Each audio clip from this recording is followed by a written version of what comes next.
I decided it would be kind of fun, maybe a good idea, to create a little table for this, for number 10. There was no table, but I made a table. Because there's going to be a table on the one on the test, or the retake, just like there was on the test. And I've got my other answers over here. It's kind of a mess. So here we've got a spring that's compressed, a distance of 0.4 meters. So I'm just trying to think about what I can fill in right here. I'm going to be able to, at the very start, fill in some spring energy. I'll come back and do that. There's a formula for that, and that's the first thing that's actually asked. One thing I can do is I've made, and since there aren't letters, I've got the start, then I've got the level part before the hill, then I've got the top of the hill, then the end.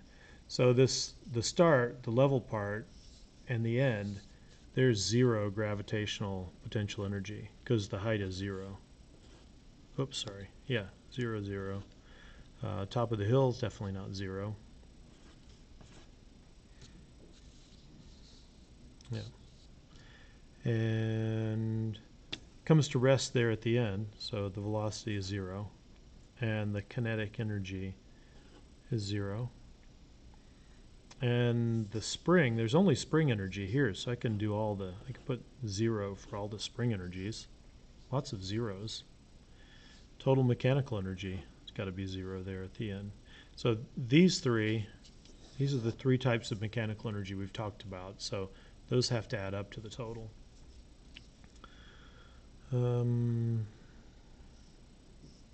Velocity. Oh yeah, the velocity at the start is 0, so the kinetic energy is 0. All right, so the first step, I'm going to find the spring energy in the beginning. That'll give me the total mechanical energy. And after that, this doesn't say anything about friction or any pushes or anything until right here. So what that's telling me is that the only place where there's non-conservative work is right here. So the total mechanical energy here and here and here, they're going to be the same. But right here, it's going to decrease. And it's going to decrease by the work done by friction. Whatever the work is, it's done by friction. All right. So the energy stored in the spring is just, I don't know why I wrote all this out. Spring is oh, I see why I wrote it out. Because it doesn't tell you how far the spring is compressed. So the spring formula is potential energy is 1/2 kx squared. And if I had x, the distance that it's compressed, 0.4 meters. And if I had K, I could calculate that spring energy right here, but I'm not given K. In fact, I'm asked about K later on, so I've got to find it some other way. So I can't do that. Let's see. Oh, I've got 8 meters per second here. I forgot to write that down. So the bottom, this is 8. And I can calculate kinetic energy wherever I have velocity. Kinetic energy is 1/2 mv squared. So I'll do that on my calculator. 0.5 times, the puck is 0.15 times 8. I'll just do 64. So 4.8.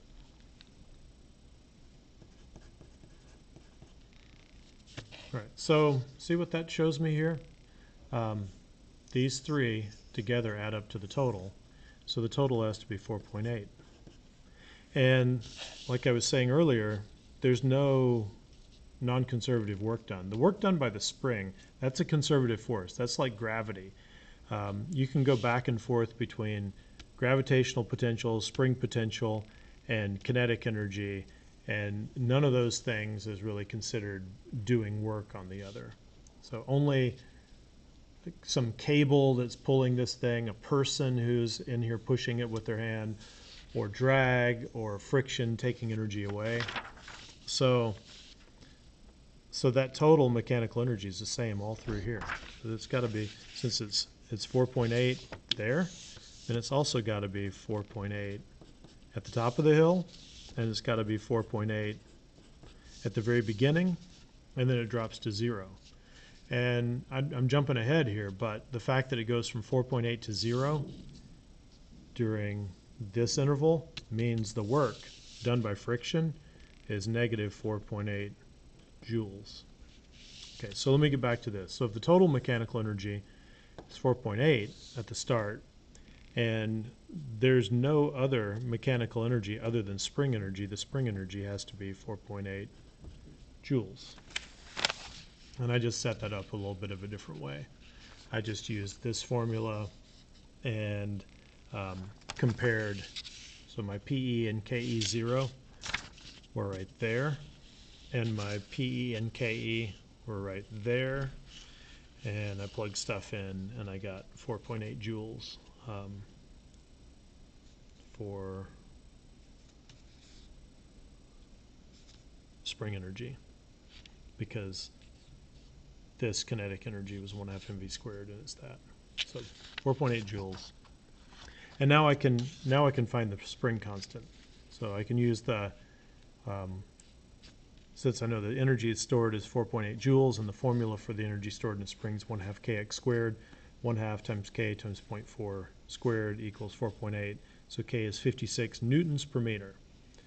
The units are force over distance, and that says, if I squish this spring 1 meter, then that I have to apply 56 newtons of force. If I squish it 2 meters, then I have to apply twice that much force, 112. 3 meters, it would be 168. All right. And then the spring force formula, just be able to apply that formula. It's somewhere in the notes, but the spring force formula is either kx or negative kx. Smarty Pantses will say negative kx because if I squish a spring, it pushes me back the opposite way, so they make it a negative force.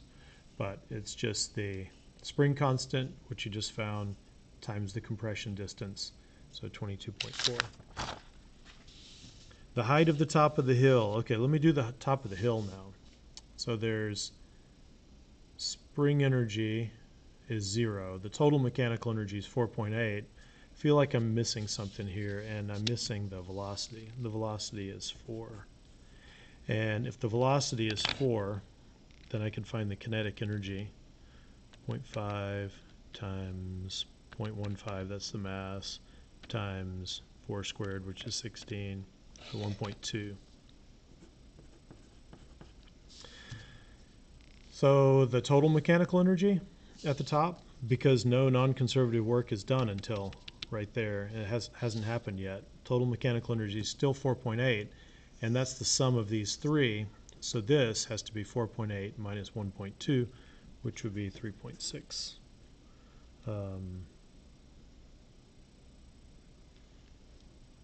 Joules. And that's not what it asks. It asks what the height is, but and I guess I did this a different way, but once you have that, you can use the fact that 3.6 joules equals mgh, and m is 0.15, g is 9.8, so 3.6 divided by 9.8 divided by 0.15 equals 2.45. So the height is 2.45 meters. And the way I did it here is I wrote after spring at 5 meters. At 5 meters.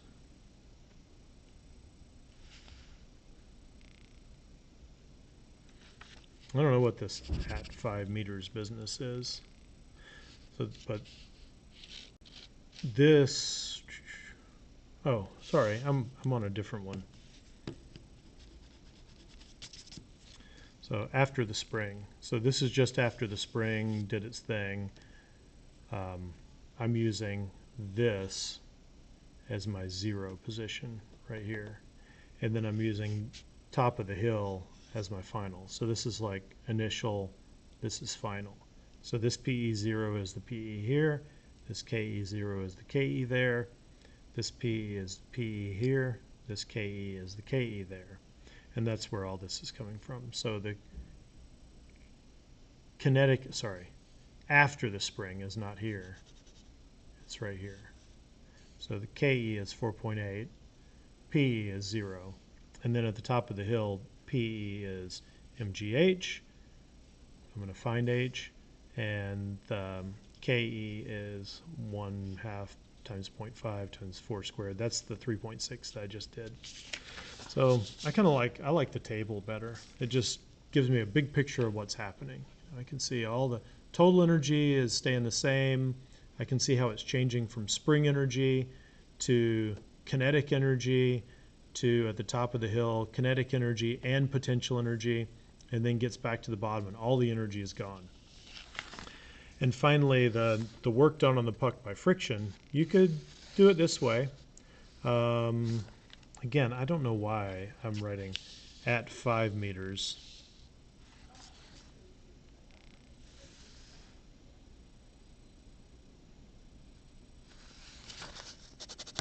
I want to get rid of that again. This just represents the potential energy and kinetic energy right here again. And this represents the potential and kinetic energy at the end. So I can apply this, I can make the initial and the final be any 2 points. This could be initial, this could be final. This could be initial, this could be final. This could be initial, this could be final. The only thing that's illegal is to make like this initial and this final and go back in time. You can't do that. But the easiest way to see how much work is done by friction is to see that there's no energy at the end. So it must have done all this negative work, minus 4.8 joules. And to find out how far the puck slides while it experiences friction, so the puck does this much work, and work is force times distance. And you're given, I think, the force of friction of the puck. So you can just say that work of negative 4.8 equals the force of negative 4 times distance, and the distance has to be 1.2 meters.